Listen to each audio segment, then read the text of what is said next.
जी नमस्कार, मैं हूँ प्रज्ञा रश्मि और स्वागत है आप सभी का हमारे YouTube चैनल हिंदी ज्ञान वाहिनी पर। मुंशी प्रेमचंद की कहानियों की श्रृंखला के अंतर्गत आज हम लेकर के आए हैं उनकी अगली कहानी महातीर्थ। यह एक ऐसी कहानी है जिसमें एक बच्चे के द्वारा एक दाई के साथ में उसके अनन्य प्रेम और निश्चल प्रेम का चित्रांकन किया गया है जो हृदय को द्रवीभूत कर देता है। तो आइए सुनते हैं आज की कहानी महातीर्थ। मुंशी इंद्रमणि की आमदनी कम थी और खर्च ज्यादा। अपने बच्चे के लिए दाई का खर्च न उठा सकते थे, लेकिन एक तो बच्चे की सेवा शुश्रूषा की फिक्र और दूसरे अपने बराबर वालों से हेठे बनकर रहने का अपमान इस खर्च को सहने पर मजबूर करता था। बच्चा दाई को बहुत चाहता था, हर दम उसके गले का हार बना रहता था, इसलिए दाई और भी जरूरी मालूम होती थी। पर शायद सबसे बड़ा कारण यह था कि वह मुरव्वत के वश दाई को जवाब देने का साहस नहीं कर सकते थे। बुढ़िया उनके यहाँ 3 साल से नौकर थी। उसने उनके इकलौते लड़के का लालन पालन किया था। अपना काम बड़ी मुस्तैदी और परिश्रम से करती थी। उसे निकालने का कोई बहाना नहीं था और व्यर्थ खुचड़ निकालना इंद्रमणि जैसे भले आदमी के स्वभाव के विरुद्ध था। पर सुखदा इस संबंध में अपने पति से सहमत न थी। उसे संदेह था कि दाई हमें लूटे लेती है। जब दाई बाजार से लौटती तो वह दालान में छिपी रहती कि देखूं आटा कहीं छिपा कर तो नहीं रख देती, लकड़ी तो नहीं छिपा देती। उसकी लाई हुई चीजों को घंटों देखती, पूछताछ करती, बार बार पूछती, इतना ही क्यों, क्या भाव है, क्या इतना महंगा हो गया। दाई कभी तो इन संदेहात्मक प्रश्नों का उत्तर नम्रता पूर्वक देती, किंतु जब कभी बहू जी ज्यादा तेज हो जाती तो वह भी कड़ी पड़ जाती थी। शपथें खाती, सफाई की शहादतें पेश करती। वाद विवाद में घंटों लग जाते थे। प्रायः नित्य यही दशा रहती थी और प्रतिदिन यह नाटक दाई के अश्रुपात के साथ समाप्त होता था। दाई का इतनी सख्तियां झेल कर पड़े रहना सुखदा के संदेह को और भी पुष्ट करता था। उसे कभी विश्वास नहीं होता था कि यह बुढ़िया केवल बच्चे के प्रेमवश पड़ी हुई है। वह बुढ़िया को इतनी बाल प्रेमशीला नहीं समझती थी। संयोग से एक दिन दाई को बाजार से लौटने में जरा देर हो गई। वहां 2 कुंजड़िनों में देवासुर संग्राम मचा था। उनका चित्रमय हाव भाव, उनका आग्नेय तर्क वितर्क, उनके कटाक्ष और व्यंग सब अनुपम थे। विष के 2 नद थे या ज्वाला के 2 पर्वत जो दोनों तरफ से उमड़कर आपस में टकरा गए थे। क्या वाक प्रवाह था, कैसी विचित्र विवेचना, उनका शब्द बाहुल्य, उनकी मार्मिक विचारशीलता, उनके अलंकृत शब्द विन्यास और उनकी उपमाओं की नवीनता पर ऐसा कौन सा कवि है जो मुग्ध न हो जाता। उनका धैर्य, उनकी शांति विस्मयजनक थी। दर्शकों की एक खासी भीड़ भी थी। वह लाज को भी लज्जित करने वाले इशारे, वह अश्लील शब्द जिनसे मलिनता के भी कान खड़े होते, सहस्त्रों रसिक जनों के लिए मनोरंजन की सामग्री बने हुए थे। दाई भी वहां खड़ी हो गई कि देखूं क्या मामला है। तमाशा इतना मनोरंजक था कि उसे समय का बिल्कुल ध्यान न रहा। यकाएक जब 9 के घंटे की आवाज कान में आई तो चौंक पड़ी और लपकी हुई घर की ओर चली। सुखदा भरी बैठी थी। दाई को देखते ही त्योरी बदल कर बोली, क्या बाजार में खो गई थी। दाई विनयपूर्ण भाव से बोली, एक जान पहचान की महरी से भेंट हो गई थी, वही बातें करने लगी। सुखदा इस जवाब से और भी चिढ़कर बोली, यहाँ दफ्तर जाने को देर हो रही है और तुम्हें सैर सपाटे की सूझती है। परंतु दाई ने इस समय दबने में ही कुशल समझी। बच्चे को गोद में लेने चली, पर सुखदा ने झिड़क कर कहा, रहने दो, तुम्हारे बिना वो व्याकुल नहीं हुआ जाता। दाई ने इस आज्ञा को मानना आवश्यक नहीं समझा। बहू जी का क्रोध ठंडा करने के लिए इससे उपयोगी और कोई उपाय न सूझा। उसने रुद्रमणि को इशारे से अपने पास बुलाया। वह दोनों हाथ फैलाए लड़खड़ाता हुआ उसकी ओर चला। दाई ने उसे गोद में उठा लिया और दरवाजे की तरफ चली, लेकिन सुखदा बाज की तरह झपटी और रुद्र को उसकी गोद से छीन कर बोली, तुम्हारी यह धूर्तता बहुत दिनों से देख रही हूँ, यह तमाशे किसी और को दिखाइयो, यहाँ जी भर गया। दाई रुद्र पर जान देती थी और समझती थी कि सुखदा तो इस बात को जानती है। उसकी समझ में सुखदा और उसके बीच यह ऐसा मजबूत संबंध था जिसे साधारण झटके न तोड़ सकते थे। यही कारण था कि सुखदा के कट वचनों को सुनकर भी उसे यह विश्वास न होता था कि मुझे निकालने पर प्रस्तुत है। सुखदा ने यह बातें कुछ ऐसी कठोरता से कही और रुद्र को ऐसी निर्दयता से छीन लिया कि दाई से सहाय न हो सका। बोली, बहू जी, मुझसे कोई बड़ा अपराध तो नहीं हुआ, बहुत तो पाव घंटे की देर हुई होगी, इस पर आप इतना बिगड़ रही हैं, तो साफ क्यों नहीं कह देती कि दूसरा दरवाजा देखो। नारायण ने पैदा किया है तो खाने को भी देखा, मजदूरी का अकाल थोड़े ही है। सुखदा ने कहा, तो यहाँ तुम्हारी परवाह ही कौन करता है, तुम्हारी जैसी लौंडिनें गली गली ठोकर खाती फिरती हैं। दाई ने जवाब दिया, हाँ, नारायण आपको कुशल से रखे, लौंडिनें और दाइयाँ आपको बहुत मिलेंगी। मुझसे जो कुछ अपराध हुआ हो क्षमा कीजिएगा, मैं जाती हूँ। सुखदा ने कहा, जाकर मर्दाने में अपना हिसाब कर लो। दाई ने कहा, मेरी तरफ से रुद्र बाबू को मिठाइयाँ मंगवा दीजिएगा। इतने में इंद्रमणि भी बाहर से आ गए और पूछा, क्या है, क्या? दाई ने कहा, कुछ नहीं, बहू जी ने जवाब दिया है, इसलिए घर जाती हूँ। इंद्रमणि गृहस्थी के जंजाल से इस तरह बचते थे जैसे कोई नंगे पैर वाला मनुष्य कांटों से बचे। उन्हें सारे दिन एक ही जगह खड़े रहना मंजूर था, पर कांटों में पैर रखने की हिम्मत न थी। खिन्न होकर बोले, अरे बात क्या हुई? सुखदा ने कहा, कुछ नहीं, अपनी इच्छा, जी नहीं चाहता नहीं रखते, क्या किसी के हाथों बिक तो नहीं गए? इंद्रमणि ने झुंझलाकर कहा, तुम्हें बैठे बैठे एक न एक खुचड़ सूझती रहती है। सुखदा ने तिनक कर कहा, हाँ हाँ, मुझे तो इसका रोग है, क्या करूं, स्वभाव ही ऐसा है। तुम्हें यह बहुत प्यारी है तो ले जाकर गले में बांध लो, मेरे यहाँ जरूरत नहीं। दाई घर से निकली तो आंखें डबडबाई हुई थी। हृदय रुद्रमणि के लिए तड़प रहा था। जी चाहता था कि एक बार बालक को लेकर प्यार कर लूं, पर यह अभिलाषा लिए हुए ही उसे घर से बाहर निकलना पड़ा। रुद्रमणि दाई के पीछे पीछे दरवाजे तक आया, पर दाई ने जब दरवाजा बाहर से बंद कर दिया तो वह मचलकर जमीन पर लेट गया और अन्ना अन्ना कहकर रोने लगा। सुखदा ने चुमकारा, प्यार किया, गोद में लेने की कोशिश की, मिठाई देने का लालच दिया, मेला दिखाने का वादा किया, और इससे जब काम न चला तो बंदर, सिपाही, लूलू और हुआ की धमकी दी। पर रुद्र ने वह रौद्र भाव धारण किया कि किसी तरह चुप न हुआ। यहाँ तक कि सुखदा को क्रोध आ गया, बच्चे को वहीं छोड़ दिया और आकर घर के काम धंधे में लग गई। रोते रोते रुद्र का मुंह और गाल लाल हो गए, आंखें सूज गईं। निदान वह वहीं जमीन पर सिसकते सिसकते सो गया। सुखदा ने समझा था कि बच्चा थोड़ी देर में रो धोकर चुप हो जाएगा, लेकिन रुद्र ने जागते ही अन्ना की रट लगाई। 3 बजे इंद्रमणि दफ्तर से आया और बच्चे की यह दशा देखी तो स्त्री की तरफ कुपित नेत्रों से देखकर उसे गोद में उठा लिया और बहलाने लगे। जब अंत में रुद्र को यह विश्वास हो गया कि दाई मिठाई लेने गई है तो उसे संतोष हुआ, परंतु शाम होते ही उसने फिर चीखना शुरू किया, अन्ना मिठाई ला। इस तरह 2-3 दिन बीत गए। रुद्र को अन्ना की रट लगाने और रोने के सिवा और कोई काम न था। वह शांत प्रकृति कुत्ता जो उसकी गोद से एक क्षण के लिए भी न उतरता था, वह मौन व्रतधारी बिल्ली जिसे ताक पर देखकर वह खुशी से फूला न समाता था, वह पंखहीन चिड़िया जिस पर वह जान देता था, सब उसके चित्त से उतर गए। वह उनकी तरफ आंख उठाकर भी न देखता। अन्ना जैसी जीती जागती, प्यार करने वाली, गोद में लेकर घुमाने वाली, थपक थपक कर सुलाने वाली, गा गा कर खुश करने वाली चीज का स्थान उन निर्जीव चीजों से पूरा न हो सकता था। वह अक्सर सोते सोते चौंक पड़ता, अन्ना अन्ना पुकार कर हाथों से इशारा करता, मानो उसे बुला रहा है। अन्ना की खाली कोठरी में घंटों बैठा रहता। उसे आशा होती कि अन्ना यहाँ आती होगी। इस कोठरी का दरवाजा खुलते सुनता तो अन्ना अन्ना कहकर दौड़ता और समझता कि अन्ना आ गई। उसका भरा हुआ शरीर घुल गया, गुलाब जैसा चेहरा सूख गया। माँ और बाप उसकी मोहिनी हंसी के लिए तरस कर रह जाते थे। यदि बहुत गुदगुदाने या छेड़ने से हंसता भी तो ऐसा जान पड़ता था कि दिल से नहीं हंसता, केवल दिल रख लेने के लिए हंस रहा है।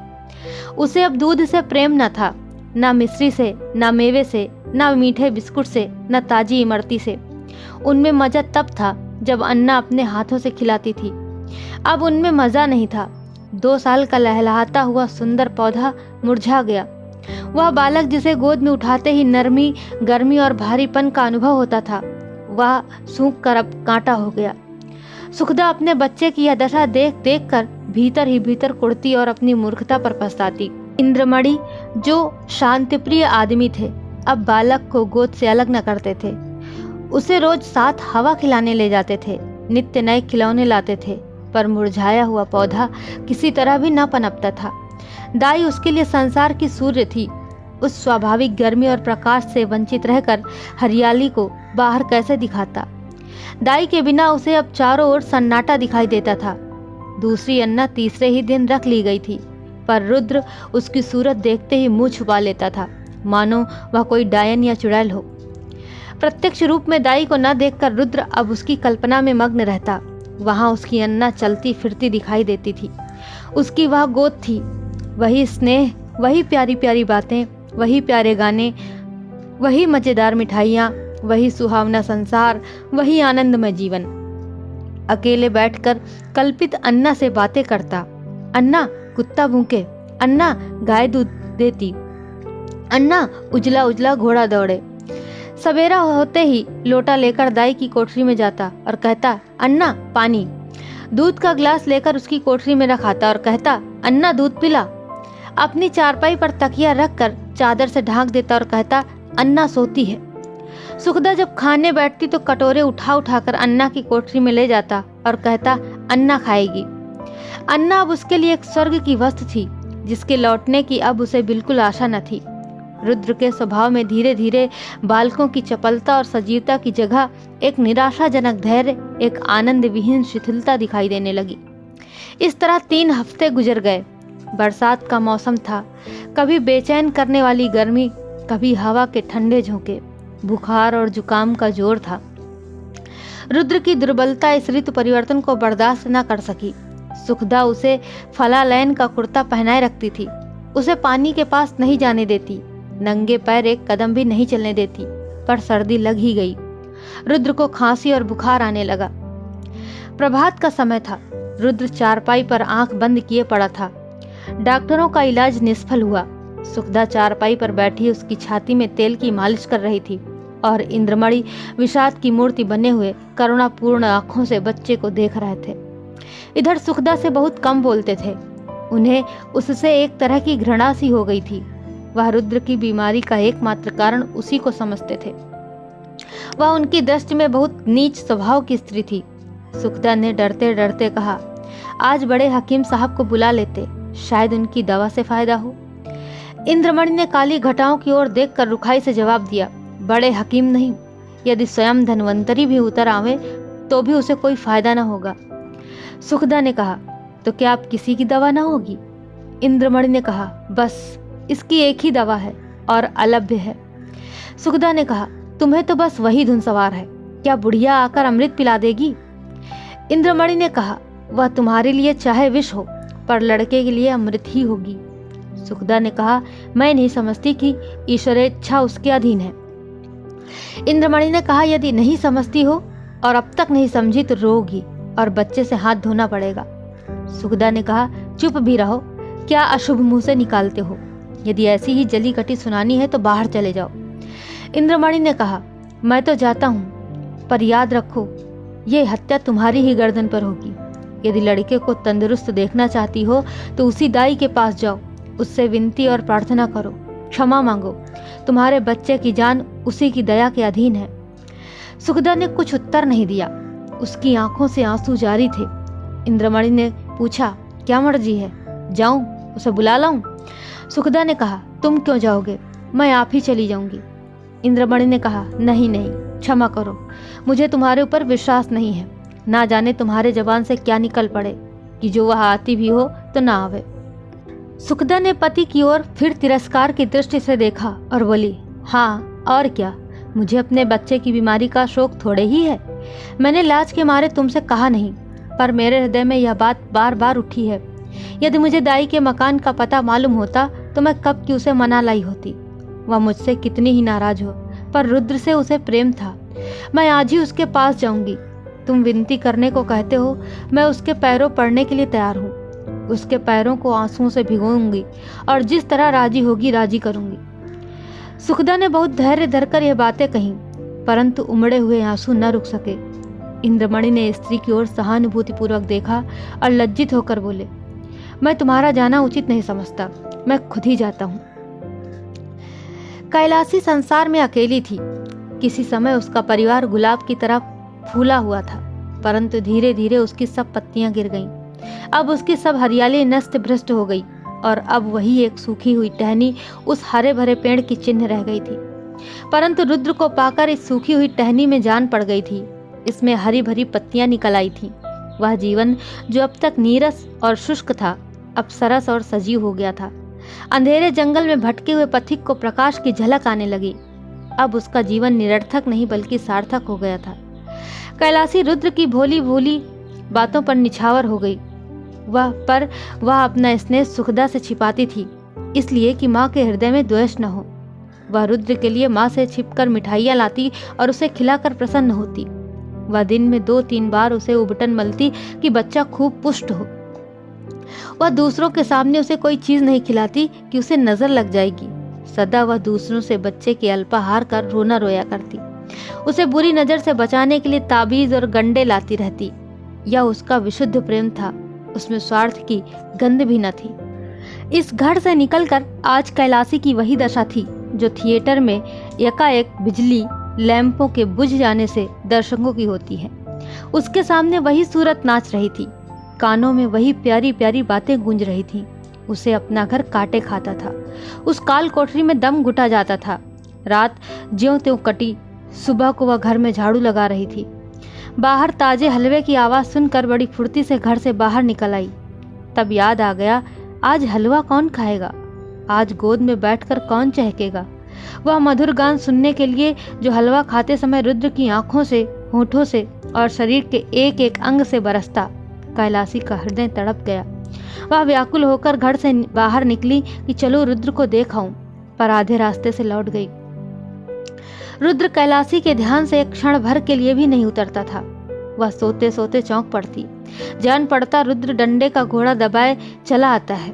पड़ोसियों के पास जाती तो रुद्र की ही चर्चा करती। रुद्र उसके दिल और जान में बसा हुआ था। सुखदा के कठोरतापूर्ण कुव्यवहार का उसके हृदय में ध्यान नहीं था।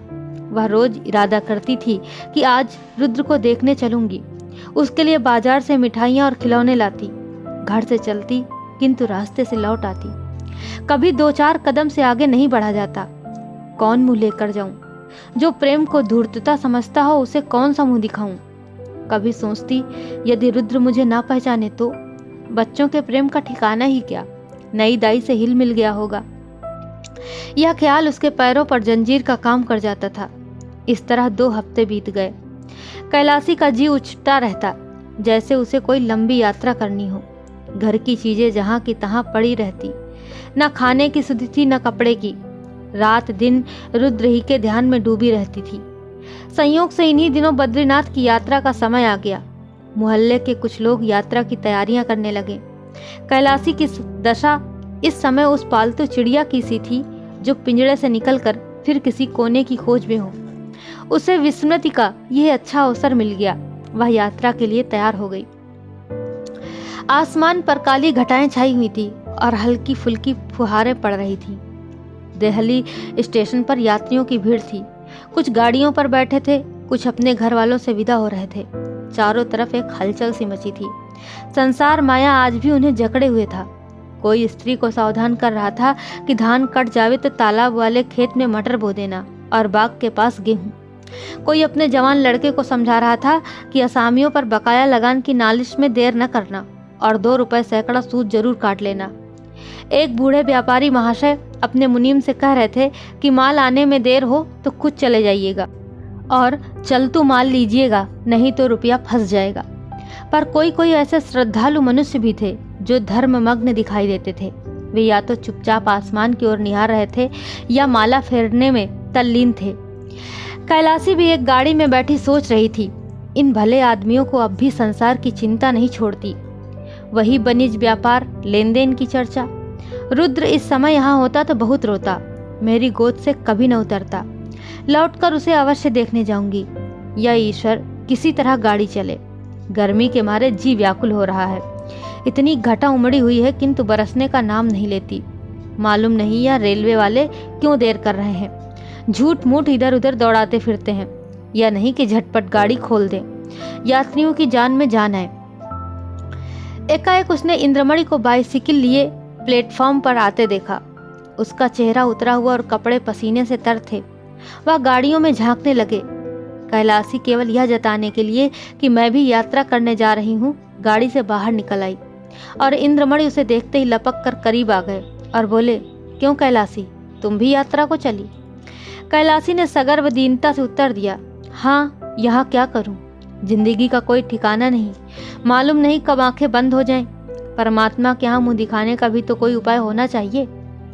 रुद्र बाबू अच्छी तरह हैं? इंद्रमणि ने कहा, अब तो जा ही रही हो, रुद्र का हाल पूछकर क्या करोगी, उसे आशीर्वाद देती रहना। यह सुनकर कैलासी की छाती धड़कने लगी। घबराकर बोली, उनका जी अच्छा नहीं है क्या? इंद्रमणि ने कहा, वह तो उसी दिन से बीमार है जिस दिन तुम वहां से निकली। 2 हफ्ते तक उसने अन्ना अन्ना की रट लगाई। अब 1 हफ्ते से खांसी और बुखार में पड़ा है। सारी दवाइयां करके हार गया, कुछ फायदा न हुआ। मैंने सोचा था कि चलकर तुम्हारी अनुनय विनय करके लिवा लाऊंगा, क्या जाने तुम्हें देखकर उसकी तबीयत संभल जाए। पर तुम्हारे घर पर आया तो मालूम हुआ कि तुम यात्रा करने जा रही हो।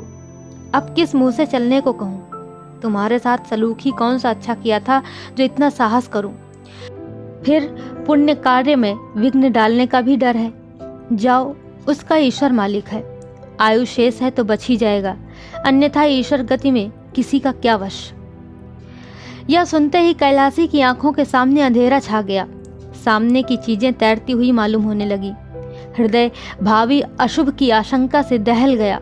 हृदय से निकल पड़ा, या ईश्वर मेरे रुद्र का बाल बांका न हो, और प्रेम से गला भराया।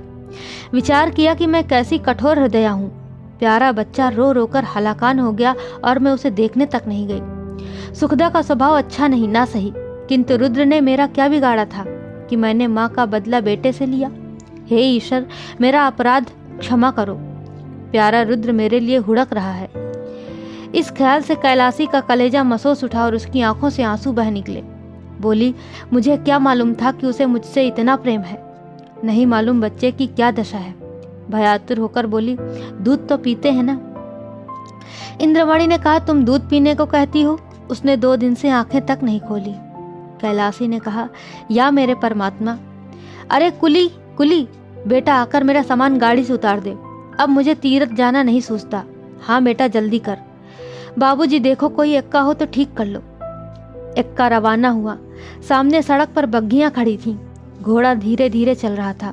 कैलासी बार बार झुंझलाती थी और एक्कावान से कहती थी, बेटा जल्दी कर, मैं तुझे कुछ ज्यादा रुपए दे दूंगी। रास्ते में मुसाफिरों की भीड़ देखकर उसे क्रोध आता था। उसका जी चाहता था कि घोड़े पर लग जाते। लेकिन इंद्रमणि का मकान करीब आ गया तो कैलासी का हृदय उछलने लगा। बार बार हृदय से रुद्र के लिए शुभ आशीर्वाद निकलने लगा।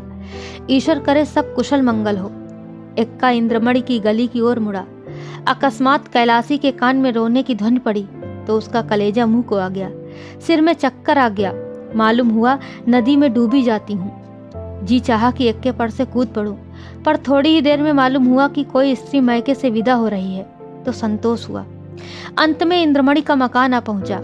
कैलासी ने डरते डरते दरवाजे की तरफ ताका, जैसे कोई घर से भागा हुआ अनाथ लड़का शाम को भूखा प्यासा घर आए। दरवाजे की ओर सटकी हुई आंखों से देखे कि कोई बैठा तो नहीं है। दरवाजे पर सन्नाटा छाया हुआ था। महाराज बैठा सुरती मल रहा था। कैलासी को जरा ढांढस हुआ। घर में बैठी तो नई दई पुलटिस पका रही है। हृदय में बल का संचार हुआ। सुखदा के कमरे में गई तो उसका हृदय गर्मी के मध्याह्न काल के सदृश कांप रहा था। सुखदा रुद्र को गोद में लिए दरवाजे की ओर एकटक ताक रही थी। वह शोक और करुणा की मूर्ति बनी थी। कैलासी ने सुखदा से कुछ नहीं पूछा। रुद्र को उसकी गोद से लिया और उसकी तरफ सजल नयनों से देखकर कहा, बेटा रुद्र, आंखें खोलो। रुद्र ने आंखें खोली। क्षण भर दाई को चुपचाप देखता रहा। तब एकाएक दाई के गले से लिपट कर बोला, अन्ना आई, अन्ना आई। रुद्र का पीला मुरझाया हुआ चेहरा खिल उठा, जैसे बुझते हुए दीपक में तेल पड़ जाए। ऐसा मालूम हुआ मानो वह कुछ बढ़ गया है। 1 हफ्ता बीत गया। प्रातः काल का समय था।